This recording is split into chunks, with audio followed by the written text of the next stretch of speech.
দেখা পাব হিমন্ত বিশ্ব শৰ্মা আপোনাৰ পৰা জানিব বিচাৰিম আপুনি হিমন্ত বিশ্ব শৰ্মা হৈ আহিছে এতিয়া আপোনাৰ ৰাইজে কিমান নম্বৰ দিব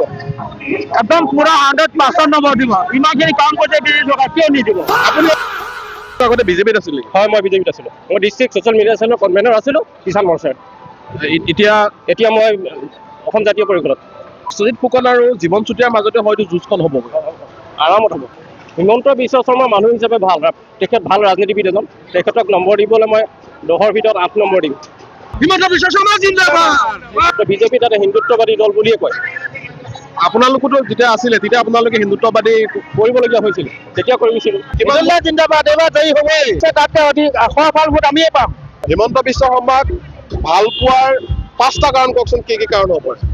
প্ৰথম কথা হ'ল তেখেতে যিটো নিকা নিযুক্তি অবৈধ বেদখল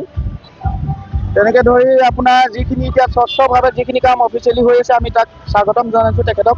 হিমন্ত বিশ্ব শৰ্মা জিন্দাবাদ 200 বছৰ আমি জীয়াই আছিলোঁ 200 বছৰ পাছত আমাৰ মাটিৰ পটা কোম্পানীৰ যিটো মাটি সেই পটাটো আমাক দিবৰ কাৰণে তেওঁ সক্ষম হ'ল সেইকাৰণে আমি নথৈ কেতিয়া আনন্দ হৈছোঁ আৰু খুমটাই সমষ্টিৰ বিধায়ক মৃণাল শইকীয়া বহুত উন্নতি কৰিলে ৰাস্তা বনালে আৰু তেওঁ কষ্ট কৰিছে গতিকে খুমটাই সমষ্টিৰ বিধায়ক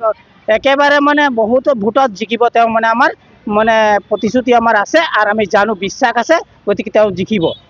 কংগ্ৰেছে বহুতবাৰ কংগ্ৰেছৰ শীৰ্ষ নেতৃত্ব আহিছে জুবিন গাৰ্গ ক্ষেত্ৰলৈ আহিছে কিন্তু কংগ্ৰেছ ৰাজীৱ ভৱনত যদি সন্মান দিব নোৱাৰে তেওঁলোকে ফটোখন লগোৱাৰ মোৰ মতে দৰকাৰ নাছিলে আপোনাৰ পৰা মই জানিব বিচাৰিম কথা এইটোতো একেবাৰে অসভ্যালি কৰিছে